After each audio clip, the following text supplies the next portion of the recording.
welcome back! Today we're going to be looking at Shakespeare's The Tempest, particularly the freedom song of Caliban that shows up in Act 2, Scene 2.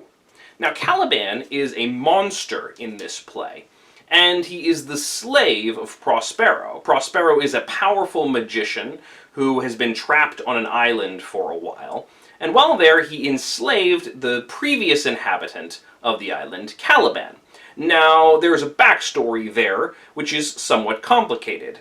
It seems as though at first he tried to civilize Caliban, but when Caliban attacked his daughter and attempted to do bad things to her, Prospero then enslaved Caliban. And so for a long time, Caliban has been forced to do manual labor and has been beaten and pinched and various things like that when he is surly or doesn't comply. Caliban tends to spend a lot of time cursing at Prospero and hating him, but he does the work. Yet in this scene, Caliban finally breaks off his master's yoke, or at least thinks he does. He meets two characters, Stefano and Trinculo, who are clownish sailors who are pretty rough around the edges. However, because they introduce Caliban to alcohol and treat him with a little bit of kindness, he begins to think that they are somewhat godlike, and decides to throw off his old master and choose them for his new masters. This is, of course, dramatic irony, because as the audience can clearly see,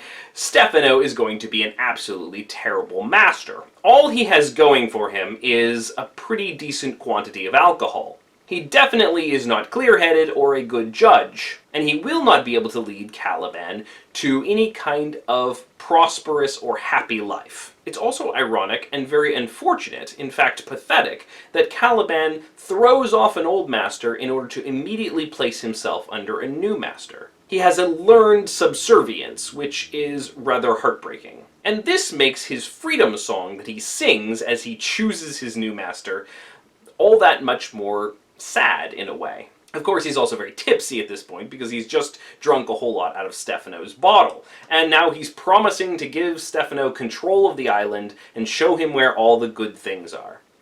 And so he begins to sing, and he sings, "Farewell, master, farewell, farewell! No more dams I'll make for fish, nor fetch in firing at requiring, nor scrape trenchering, nor wash dish. Ban, ban, Caliban! Has a new master, get a new man, freedom, high day, freedom, freedom, high day, freedom." It is, at least, a very energetic song. Clearly there's a lot of joy to it. The refrain at the end of freedom, high day, freedom is passionate and enthusiastic. And his freedom song also emphasizes the way he's going to throw off not only his master, but all of these old tasks that he hated. No more dams I'll make for fish. So this is a method of fishing which involves stopping up a stream to cause the fish to circulate in a pool where they're easier to whisk out or catch. Nor fetch in firing at requiring. I'm no longer going to have to go search for kindling and wood to start your fires whenever you ask me to. Nor scrape trenchering, nor wash dish. Both of these have to do with, again, washing up the trencher, the dishes, doing the cleaning.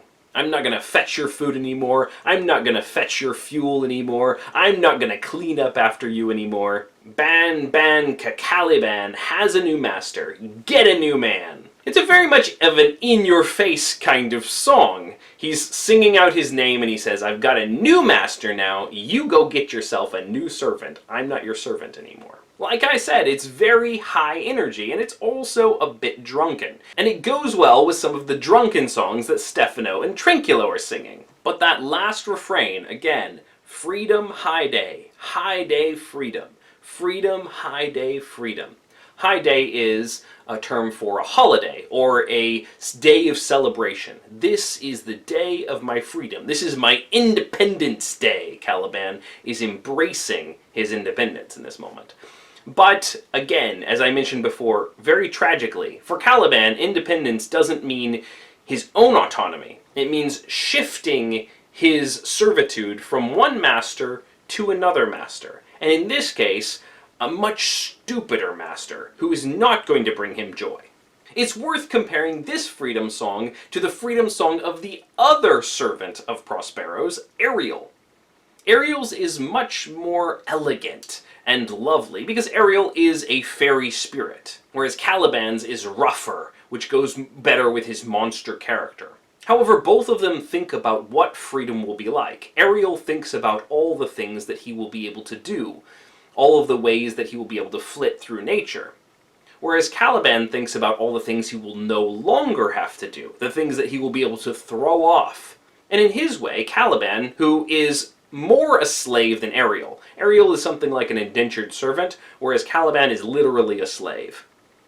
His songs sound much more like the songs of slavery, and the longing for freedom that comes from a slave. Because in this play, he is an indigenous person who has been enchained by someone who has come to his island and captured him. Shakespeare does make many references throughout this play to the interaction between people who would come and settle in a new land and the indigenous peoples that they encountered there. Trinculo earlier in the same scene had commented that if he were in England now and had this fish, what he calls Caliban, painted, not a holiday fool there, but would give a piece of silver. The practice of bringing strangers home from foreign lands and showing them off as kind of freak shows for money. I talk about the themes of post-colonialism and power within this play in another video, and you can click that to watch that if you like. Or go watch my video over Ariel's Freedom Song. Thanks for watching. You can click to subscribe, or to go to my Patreon, where you can find lots of great resources for these songs as well as other works of literature. And I'll see you next time. Bye-bye.